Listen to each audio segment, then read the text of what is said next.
I'm gonna only go over a couple in each section.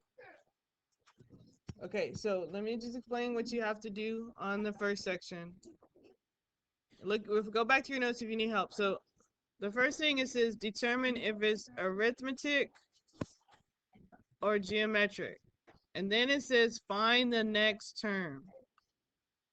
Okay, so you're gonna find the next term in the sequence in the D or R. So how do I know if it's arithmetic sequence? Yeah, this is adding. So I'm gonna just put a plus sign. Anytime I have adding is arithmetic.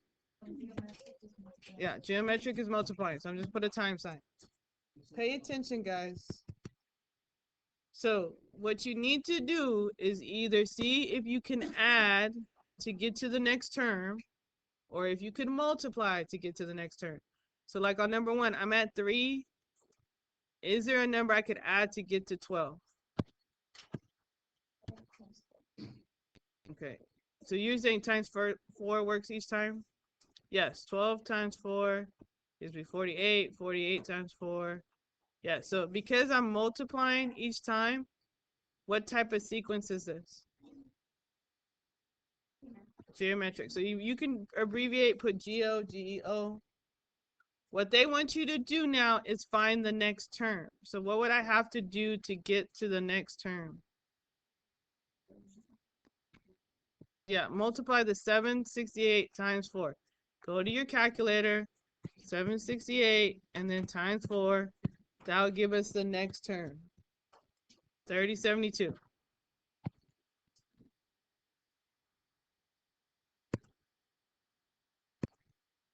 So you're going to write the next term,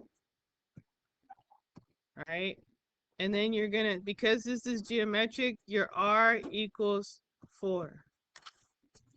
You're multiplying by 4 each time.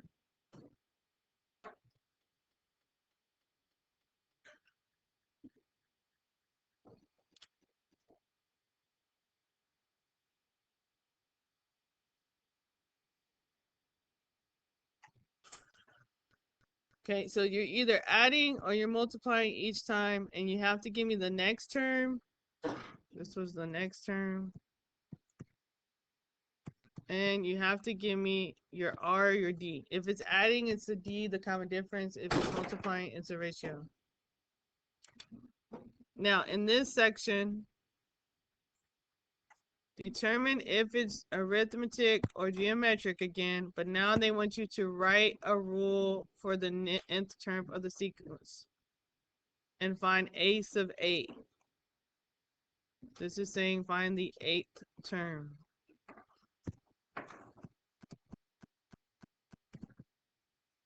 Okay, so first start off, look at your numbers. How are they changing each time? I go from negative 25 to negative 29, then to negative 30. Is it adding or multiplying each time? It's plus or minus 4. Plus a negative 4 or minus 4. Yeah, you can say either way. Okay, so we're going to say minus 4 each time. Minus 4, minus 4, minus 4. Okay, now to get to my rule for the nth term, I'm going to do this right here. So we're trying to find the rule for the nth term. So a sub n for arithmetic looks like this. It is a sub 1. Then it's, sorry, put it down wrong.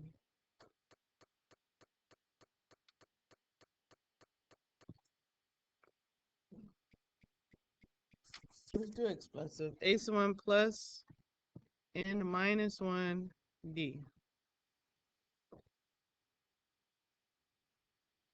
All right, a sub 1, this represents the first term. So I'm going to substitute the negative 25 here. And our common difference is the negative 4.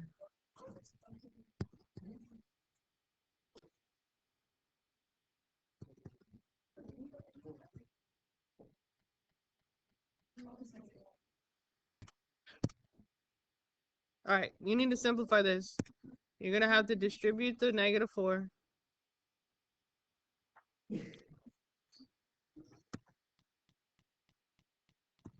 So -25, this is not going to be minus 4n plus 4.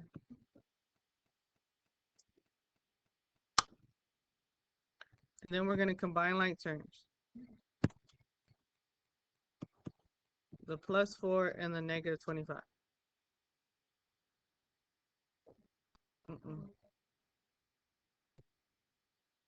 Negative what? Yeah, -21 minus 4n.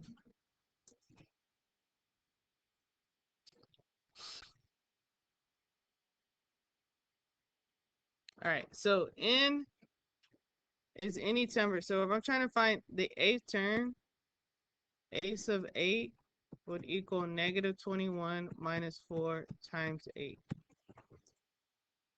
You got to plug in 8 for n and then solve it. So this is saying -21 minus 32. So what is our a sub 8? What is the 8th term? Negative what?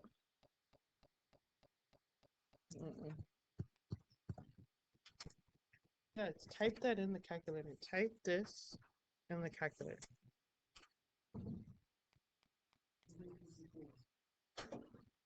You're close. Thank you. -53.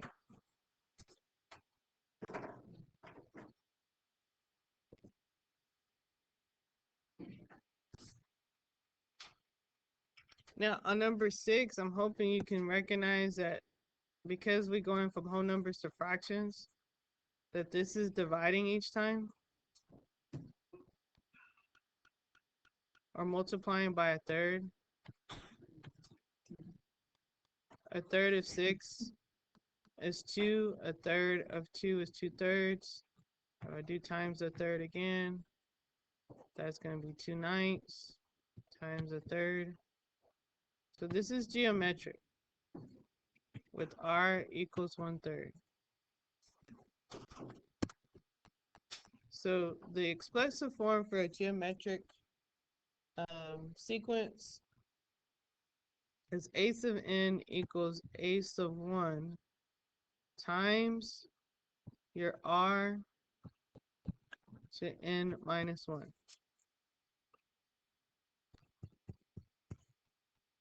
What does the a sub 1 represent? And what number is our first term? What number is our first term? So that is 6. The r we know is 1/3, and we're doing n minus 1. So if I want to find the 8th term, okay,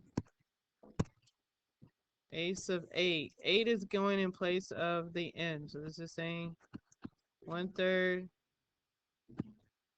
8 minus 1. 8 minus 1 is to the 7th power.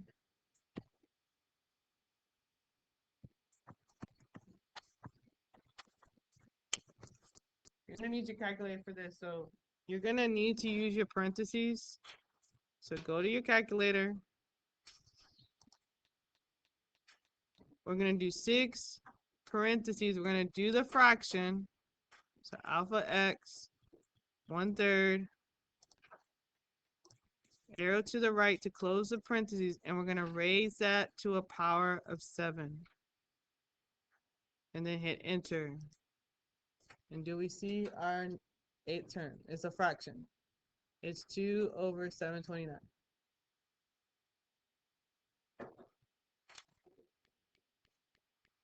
All right. So basically what you have to remember, if it's geometric, we're using this form right here. If it's arithmetic, we're using this form and plugging in the parts. Okay. But you got to determine if it's geometric or arithmetic first. All right. Now, if you go to the back, flip it over, please.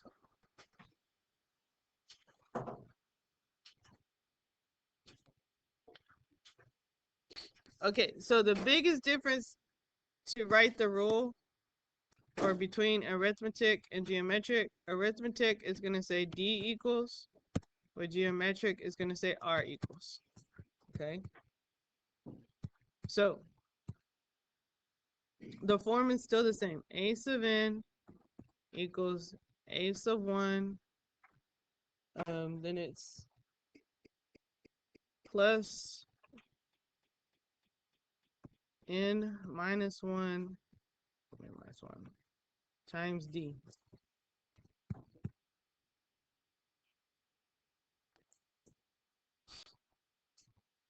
Versus geometric, A sub n equals A sub 1 times R parentheses n minus 1. The thing on the back, since they're giving you the fifth term, you have to go back and figure out what the first term is. D is 5, meaning they're adding 5 each time. So I could, if I wanted to find my A sub 1, I know A sub 5. So A sub 5, I know what that number is. It's 15. So I can say, okay, all right, I'm going to take that 15, sorry, equal to A sub 1 plus my n was 5 minus 1 with a difference of 5. I'm solving for A. I got to work backwards. So I know here the n is 5. So I'm just going to distribute, or I can simplify this. 15 equals A sub 1 plus 4 times 5, which is 20. So what's our first term? If I solve for A sub 1, that means I'm just subtracting the 20, which means my first term is a negative 5. So, because they want you to now find A sub 20. So now I'm just saying A sub 20 equals that first term with negative 5 plus 20 minus 1 times that 5. So now I gotta plug it back into the formula to get the next term. So you gotta work backwards, like solve for A, and then plug it back in to find the 20th term. This would end up being a negative 5. This is 19 times 5, and then we just join the math. Just join order of operations. Now, on this geometric sequence here, this is A sub 2. I already know if I put a 2 there, this is 6. What? What's the question?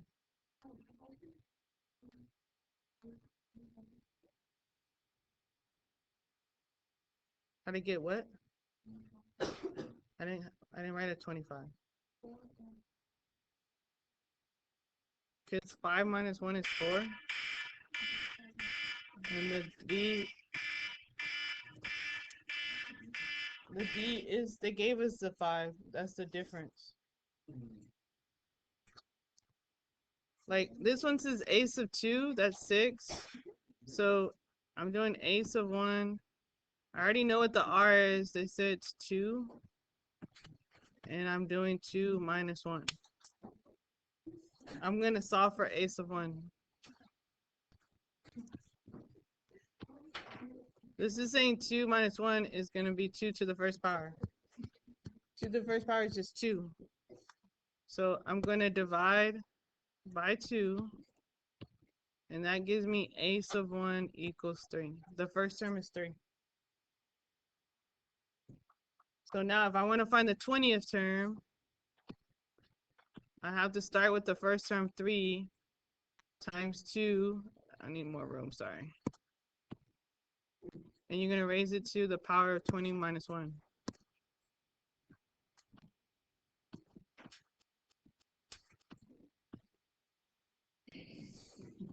20 minus 1 is 19. So this is really saying 3 times 2 to the 19th power. And that will give me the 20th term. All right, you're going to finish this for homework, okay? I'll have some more video explanations to help.